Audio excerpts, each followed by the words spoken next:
Carlos Ramsey's with the Enhancing Mind.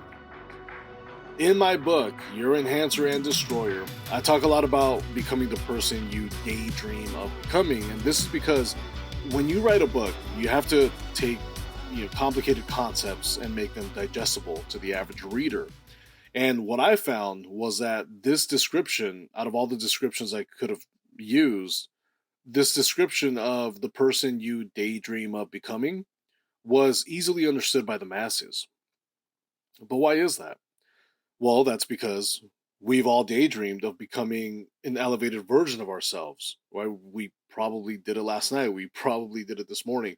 We've all sat back and stared at the clouds and imagined who we'd be by now if we would have just done this or started that. Uh, but here's why daydreaming can actually be detrimental to your development. Our brains can become wired to never act on daydreams. And I see that happen to a lot of people. Daydream long enough without doing anything about it, and your brain gets wired to visualize this enhanced version of yourself and doing nothing, right? It makes this neurological connection between your daydream and inactivity. So let me ask you this. Have you ever gotten frustrated with yourself because there's this one thing that you know that if you just did it, it would solve all your problems. It would create this person you daydream of becoming. But no matter what you do, no matter how much you want it, you just can't seem to just get up and do it. If you've felt that, I got news for you. Your brain has associated your daydreams with fantasy, inactivity, and not reality and action. In effect, you can get to this point where the more you daydream about it, the less you can do something about it. And yeah, that's frustrating, right? Your body just won't budge when you want it to sprint towards the goal line. And that's because your mind can get to a point where it tucks daydreams in the fiction section of your mind as opposed to the practical section of your mind. The best version of yourself is essentially sitting next to superheroes and unicorns and not sitting next to your schedule or your daily actions. So I'm here to tell you, stop daydreaming and start visualizing. What's the difference, though? Follow up. That's the difference. Daydreamers, well, they do just that. They daydream. But visualizers, well, they also daydream. But after staring at the clouds for a few minutes, they place their feet back on the ground and begin to plan the steps they have to take to manifest that daydream into a reality. The only difference, and it's a big difference, but the only difference between a daydreamer and a visionary is that the neurons in the visionary have made a connection between the daydream and taking action. Okay, so how do we become visionaries? How do we stop daydreaming and become visionaries?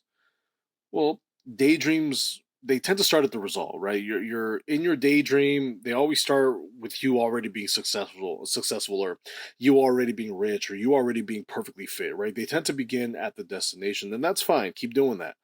But from now on, start working backwards from there, right? Bring it in, bring it in. Daydream of the action you had to take to get to that destination. Then break it down even further. Go all the way back until you visualize the endpoints, all the way back to where you're sitting right now.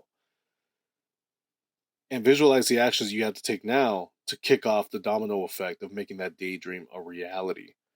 If you get really good at this, it's almost like seeing the future, right? It gets kind of cool. Once you have that, write down the daily actions and the adjustments you will have to make to achieve that goal. And you know what? That's it. You just went from daydreamer to visionary, right? But that's not actually how you start. That's how it goes after you get good at it. So how do you start today? Start taking action on that little voice in your head that tells you the right thing to do. That voice that tells you to get the salad, not the burrito. The voice that tells you to go run, don't sit and watch another episode.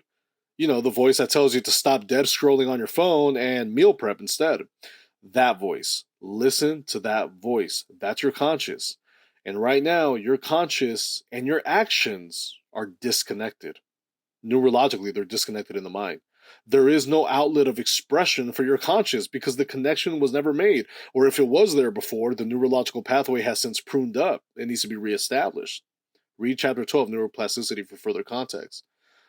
Start building that neurological connection between what you know you have to do and real world actions taken. Create a pathway of expression for those thoughts. So start small and work your way up. Give it 5 months.